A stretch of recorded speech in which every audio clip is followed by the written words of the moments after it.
Magandang hapon po sa inyong lahat. Tayo pong lahat ay nagsasaya, nagtutuwa at nagpupuri sa Diyos sapagkat si Padre John ay pinili ng Panginoong Diyos. Purihin natin ang ating Panginoon. Ngayong pong araw na ito, pinagdiriwang ni Padre John ang kanyang 25th sacerdotal anniversary. 25 na pong taon na pari na si Padre John. At kita naman natin, ang dami na po niyang natulungan. Tulungan niya ang marami ng parokya na kung saan siya po ay nadistino.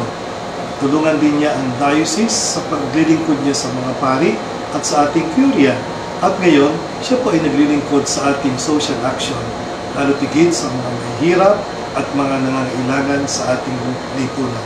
Kaya papurihan po natin pasalamatan ng Panginoong Diyos sapagkat tinawag niya si Padre John na kanyang tagapaglingkod. Ang katuwaan po ni Padre John sa kanyang pagsa-celebrate ng 25th ngayong araw na ito ay gusto po niyang ibahagi sa atin sa pagla-launch po ng isang proyekto na ang matutulungan ay ang mas maraming mga nahihirapan, mga nangangailangan.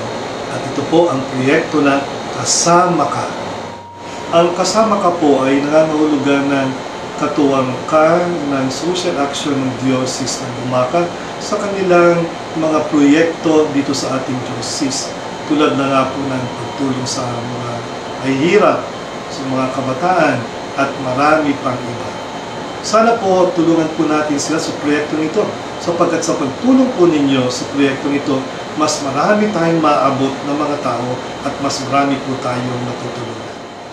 Kaya sumama na po tayo sa Kasama Ka para tayo po ay makatugon sa panawagan ng Panginoong Diyos na mahalin natin, tulungan natin ang mga taong mga nahihirapan, mga kapuspalan at nangangailangan.